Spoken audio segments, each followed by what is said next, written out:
Go. Well, good morning. Thank you for attending and the time you spent. I'm going to rattle through the presentation here, which explains what investing in our people is and what we do and how we could possibly help you. So the headline essentially is we help your management team to understand what the value of your HR investments add to your people. It's on a single platform and we encompass many things, including well-being. So essentially, we work on the diagnostics side, and the idea being is we can have a platform where all of your KPI metrics can come together. You can understand how they all fit, and then you can make decisions based on their responses. We also allow you to put investments into the right places by measuring skills gaps. This is where issues may be identified. People are maybe not aware of them in the senior management team, but once you know where those gaps are, you can help put the investment capital into the right place. And that enables number 3, which is measuring the results of those investments over time. The final thing we help with is benchmarking your organization against yourself over time as some of these things take effect, and also against others when we compare comparable organizations. So looking at why now, why is this now important?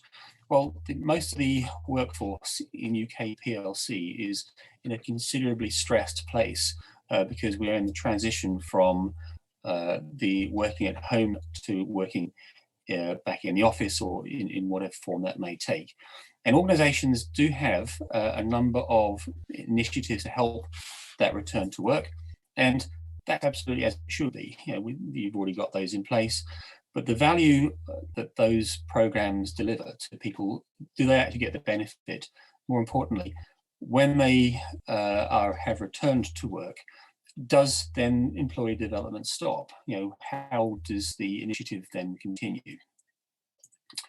Okay, we have been talking to Mental Health England, Public Health and so on, Mental Health UK and so on, and I won't read this in much detail other than to say, look, before the pandemic, Mental Health UK were explaining what roughly 1 in 6 people would experience mental health issues.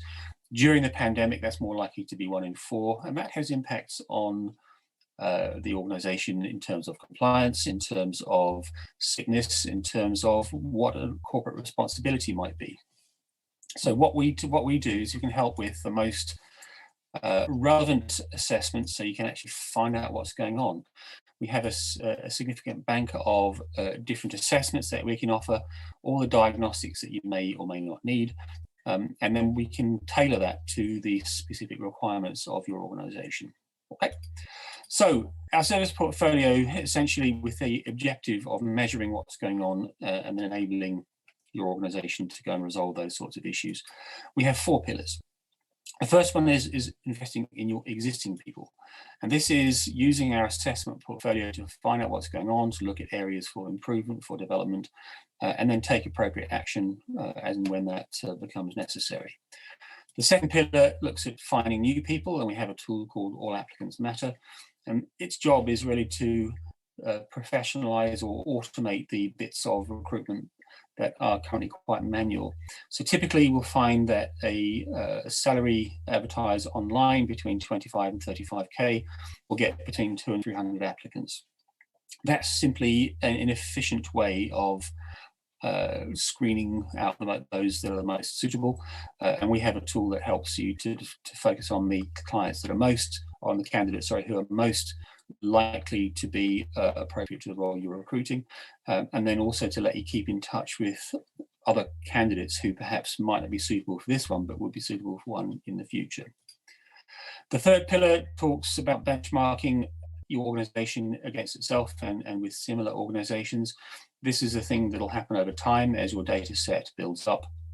But the important thing is this is how you can measure improvement relative to others rather than just relative to yourself. And then the final pillar is looking at professional referrals. So this is when an organization has identified an issue. You may have the resources in-house, in which case you would simply use them. If you do not, because it's a specialist problem, then we have a network of partners that to which those can be referred. Okay, so here are some examples of the types of assessment that we offer. These are the sort of the multi-choice type surveys, assessments, and so on. And the idea here is that you can take people back to a time when there was happiness, where there was some fun and so on. That's a way of promoting well-being. We also can tailor certain assessments or quizzes for a bit of fun based on seasonality. Mental Health UK were explaining that going back to visual memories of team building events or things that brought people together at a point in the past are very helpful in terms of promotion and improvement of well-being. We also can ask sensitive questions in a way that helps to stimulate the right responses from people. So if you're at home alone, for example, Mental Health UK's advised that digging out old family photographs and videos is a good way of getting yourself into a more positive frame of mind, and we can help to measure that by the scale from A to B that you see at the bottom of the screen. We also have programs like Sleep Better Saturdays or Wellbeing Wednesdays. Again, promotion of stress busting techniques, and the idea of measuring the extent to which people do this is a way of showing how these things may change over time, or whether people are actually taking the advice that that we are offering or that have been offered by the professionals. So I mentioned earlier, this is about diagnostics, and this is the way that might be presented. So on the second left column, from the left, is all the various measurements and basically KPIs that you've managed to assemble. And at the top, we see that the organisation has a wellness programme. Now, in Q1, we managed 300 responses, and the benchmark of 65%. Say there was a target of 75% or 80% of positive responses was not achieved. So what happened at that point is this organisation said, right, we need to get more engagement. And so there was a decision by the senior leadership team to get more involvement with the future assessments. And we saw that the participation rate doubled, and it was much more positive because people had some good things to say about the wellbeing program that we'd implemented. So that's the good news, but that was at the expense of, say, compliance or health and safety, where there's a big issue. So that now gives an indication to the organisation of where it should focus its attention, where it should focus its investment, and where it should focus its time. Okay. So the way continuous, the virtuous circle of continuous improvement works is employees will have a perception based on the surveys, assessments, and work environment that they currently face, and that in turn will drive their beliefs and their behaviours. Now, the behaviours, excuse me, may change over time, depending upon what people are permitted to do. But as those behaviours are applied in a work context, the individual behaviours lead to a collective organisational culture, which, if it's a high-performing one, will in turn feed the perception that this is an organisation that's worth making a contribution to. I feel listened to. I feel that I can achieve something here. So that's all well and good. It's a virtuous circle. We apply that ourselves with in partnership with you. So you have your HR team or whoever it might be will facilitate improvement plans. There will be an investment budget for you, for which you are accountable. And we'll help that by supplying performance metrics that make it evidence-based. Those evidence-based and recommendations go to the senior management team. They either approve the plan or change it or modify it, depending on their priorities. That in turn will lead to an implementation of those plans for which the people will receive the benefit. Those people who are, if they are receiving the benefits, will in turn provide further feedback to the surveys and so on, and that leads that continuous improvement cycle. Okay, so that's where we got to, and that's the goal. So you can see what it does here is it uses your existing management structure because that's in place and has been for a time, and we just help inform it by giving it the substance that perhaps it doesn't have today. So then the important thing is we can show how your organization is changing over time.